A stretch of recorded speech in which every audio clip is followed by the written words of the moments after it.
এই স্কুলে আমি যোগদান করি 1লা ডিসেম্বর 2002 সাল, আর শেষ করি 20শে মে 2026।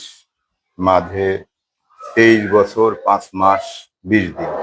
আমার কিছু ছাত্র ডাক্তার হয়েছে ইতিমধ্যে, কিছু ইঞ্জিনিয়ার হয়েছে, আর একজন আমার ছাত্রী, সে এখন ইওনো হিসাবে আছে। ছাত্রছাত্রীদের উদ্দেশ্যে আমার সবসময় একটাই পরামর্শ থাকে যে তারা যেন নিজেদেরকে দক্ষ করে গড়ে তোলে, নিজের পরিবারের জন্য, সমাজের জন্য, দেশের জন্য তথা গোটা বিশ্বের জন্য।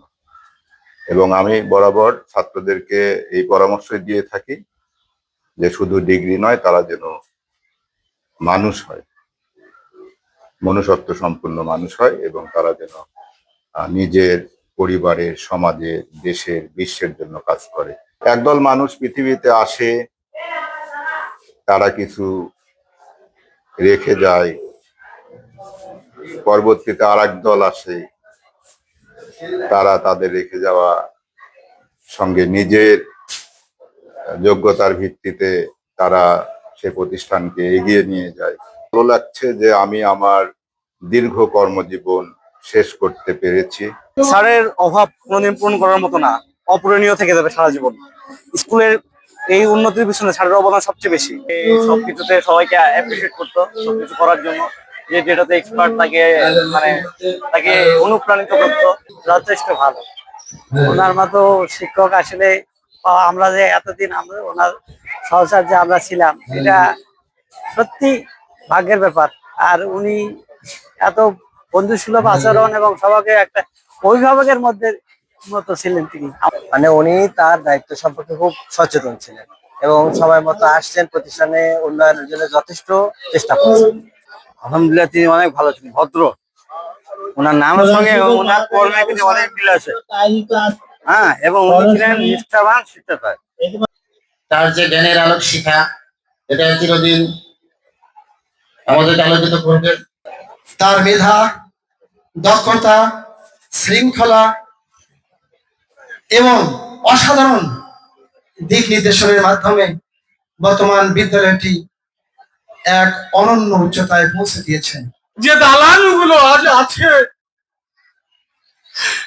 প্রত্যেকটা বাড়ির কোনা যেন তার অবদান স্বীকার করবেন। স্যার যোগদান করার পরে মনে হচ্ছে আমি একটা নতুন করে একটি প্রাণের সঞ্চার হলো আমার মাঝখানে। আমি তখন প্রধান শিক্ষক হিসেবে সে বিদ্যালয়টি শুরু করি। আজকে সে বিদ্যালয়টি ফুলে ফলে ভরে গেছে। যিনি ন্যায়, একনিষ্ঠতা, সততা এবং নির্লোভতার ঊর্ধ্বে উঠে যিনি কাজ করে যান, তিনি আমাদের কমল কুমার কান্ত স্যার। আমরা আজকের বিদায় অনুষ্ঠানে কমল কুণ্ঠ মহোদয়কে বিদায় দিলাম, মানে আমরা তাকে ভুলে গেলাম তা নয়। আমি চাই আমাদের চলাফেরা বিভিন্ন প্রক্রিয়ার মাঝ দিয়ে তাকে স্মরণ করতে। এ পর্যায়ে আমাদের মাঝে বক্তৃতা দেবেন নুরজানপুর অবসরপ্রাপ্ত সামরিক কলেজ উচ্চ বিদ্যালয়ের প্রধান শিক্ষক। যারা অনেক ভালো ভালো কথা বলেছেন আমার সম্পর্কে, অনেকে আবার হয়তো অনেক বিশেষণে বিশেষায়িত করেছেন, ওনারা আমাকে ভালোবাসেন, এই জন্য ওনারা বলেছেন। আসলে ওনারা যতটা বলেছেন ততটা গুণ আমার মধ্যে নেই, আর আমি আপনাদের আশেপাশে থাকবো, আছি। আপনারা না ডাকলেও আমি আসবো। এ বিদ্যালয়টাকে আমি ভালোবাসি। কমল বাবুকে আমি বিশেষভাবে বলবো, আপনি যেখানেই যান এই স্কুলের প্রতি আপনার তীক্ষ্ণ দৃষ্টি থাকবে। আমরা যে কোনো সমস্যায় পড়লে আপনার শরণাপন্ন হব, আপনাকে ডাকবো। এমনকি আপনাকে এখানে রাখার যদি কোনো রকম সরকারি ভাবে কোনো বিধান থাকে, আমরা রাখার চেষ্টা করব, তখন আপনি না করবেন না।